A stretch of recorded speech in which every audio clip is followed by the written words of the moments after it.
Hello everyone, Ashok powerful channel में आप सबका वेलकम है। चलिए आज 9 क्लास का मैथ के बारे में डिस्कस करेंगे।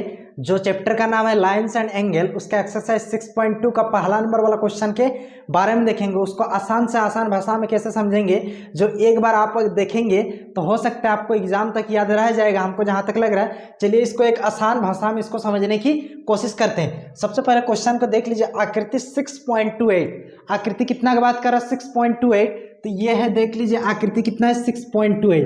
यहाँ पे जो डायग्राम दिया है ये वाला डायग्राम आपका कितना है? 6.28। आगे कॉमा x और y का मान याद कीजिए। इसमें जो आप x देख रहे हैं और ये जो y देख रहे हैं, ये दोनों का मान आपको क्या करना है? निकालना है, फाइंड आउट करना है। आगे और फिर दर्शाइए कि उसके बाद आपको प्रूव्ड करके बताना है, दर्शाना है। इसका मतलब है आपको प्रूव्ड करके दिखाना पड़ेगा कि ए बी और सी डी आपस में दोनों क्या है? समांतर है। मतलब ये जो ए बी लाइन आप देख रहे हैं और ये जो आप सी डी लाइन देख रहे हैं, दोनों एक दूसरे के समांतर है बोल के आपको क्या करना पड़ेगा? प्रूव्ड करके दिखाना पड़ेगा।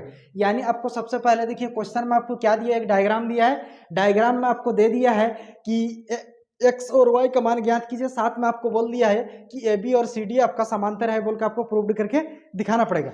अब देखिए इसमें क्या है कि हम जो ये वाला पॉइंट को ओ मान लिए और यहाँ ऊपर में जो है आपको ई मान ले लिए। क्यों? क्योंकि आपको एक ही कोण दिया है। ये वाला कोण इक्वल टू कितना डिग्री दिया है? 50 डिग्री।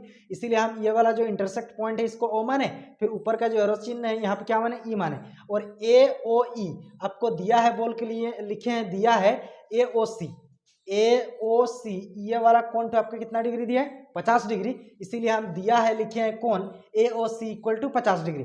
आपको क्या चीज निकालना है? सबसे पहले क्वेश्चन में बोल रहा है कि x और y का मान निकालिए। ये वाला x कोण का आपको मान निकालना है, दूसरा ये वाला y कोण का आपको क्या करना पड़ेगा? मान निकालना पड़ेगा। साथ में और आपको क्या जोड़ दिया है कि दर्शाइए कि आपको प्रूव्ड करके दिखाना पड़ेगा कि सिद्ध करना है ए बी जो है आपका समांतर है किसका? सी डी का। यानी ये ए बी लाइन और सी डी लाइन आपस में दोनों समांतर है क्या आपको क्या करना पड़ेगा? प्रूव्ड करके दिखाना पड़ेगा। चलिए सबसे पहले इसको बनाने से पहले याद कीजिए, हम आपको इसका बेसिक में बता दिए थे। मान लीजिए ये एक लाइन है, ये क्या है आपका? एक लाइन है। और इस लाइन में मान लीजिए ये एक एंगल, ये एक तिर्यक रेखा काट रही है इसको। ये रेखा क्या कर रही है? इसको काट रही है। तो ये वाला कोण और ये वाला कोण, दोनों कोण मिलाकर आपका 180 डिग्री होगा। ये वाला कोण और ये वाला कोण, दोनों कोण मिलाकर आपका 180 डिग्री होगा। किस नियम से होगा? यहाँ पे एक नियम का पालन होता है। कौन सा नियम? रेखिक युग्म से। कौन सा नियम में होता है? रेखिक युग्म से। सिमिलरली अगर बात करेंगे, ये वाला कोण ए ओ ई और कोण एक्स, ये दोनों कोण का मान देखिए। ये एक लाइन है, ये क्या है? एक सीधा लाइन है। और यहाँ पे दो टू कोण बना है, तो दोनों कोणों के योग हम क्या लिख सकते हैं? 180 डिग्री लिख सकते हैं। तो चलिए आप लिख सकते हैं कि 50 डिग्री प्लस कोण एक्स बराबर 180 डिग्री।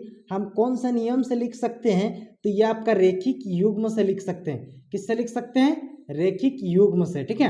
अब ये 50 प्लस में है, उधर जाएगा तो आपका क्या हो जाएगा? माइनस।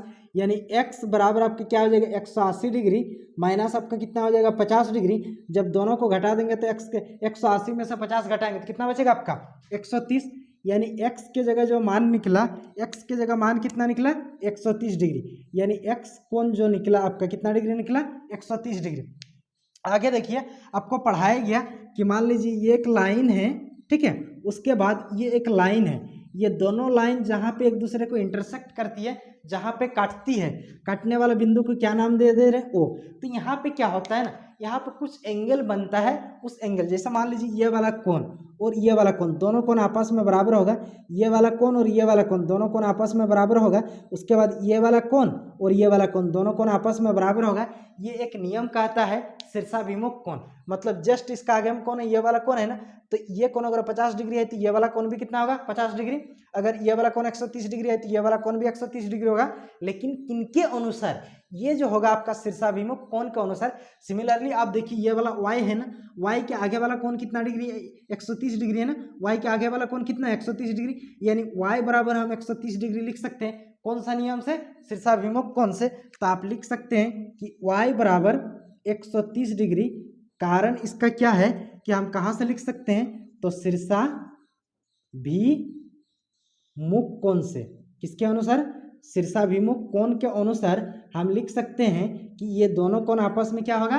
बराबर होगा, यानी आपका फाइनली y इक्वल टू कितना निकला 130 डिग्री, y इक्वल टू कितना निकला 130 डिग्री। यानी आपको बोला गया था कि आप x और y का मान ज्ञात कीजिए, x और y का मान आपको क्या करने के लिए बोला गया था, निकालने के लिए।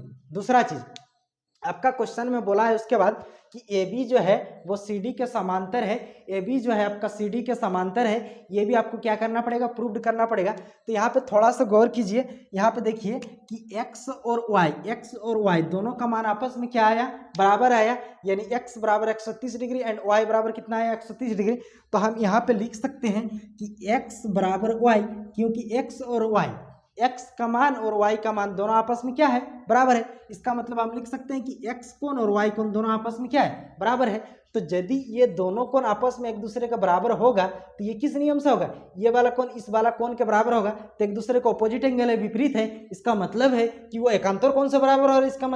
इसका मतलब क्या है, x और y जब आपस में दोनों बराबर हो रहा है, इसका मतलब ये दोनों समांतर रेखाएं हैं और ये तिर्यक रेखा काट रही है। इसका मतलब जब काटती है तो उसका अपोजिट एंगल आपस में क्या होती है, बराबर होती है। इसका मतलब x और y आपस में किस नियम से बराबर होगा, एकांतर कोण से। एकांतर कोण से जब एकांतर कोण से बराबर हो गया, इसका मतलब है AB और CD क्या होगा, तब एकदम कंफर्म है। इसका मतलब एकदम निश्चित है कि इसका मतलब AB और CD आपस में क्या होगा, आपका समांतर होगा। तो हम लिख सकते हैं इसका मतलब AB जो है आपका क्या होगा, CD के समांतर होगा। AB जो है आपका क्या होगा, CD के समांतर होगा। और यही चीज आपको क्वेश्चन में क्या करना था, प्रूव्ड करना था। तो ये वाला क्वेश्चन का आंसर आपको जान के कैसा लगा, कमेंट सेक्शन में कमेंट करके बताइए। अगर आप इसका स्क्रीनशॉट लेना चाहते हैं तो आप इसको स्क्रीनशॉट ले लीजिए, अन्यथा हम इसको PDF बना के लिंक में डाल दूंगा, वहां से आप आसानी से इसको डाउनलोड कर सकते हैं और इसको पढ़ सकते हैं। इस क्वेश्चन का आंसर आपको कैसा लगा जान के आप कमेंट सेक्शन में कमेंट कर सकते हैं। थैंक यू, जय हिंद।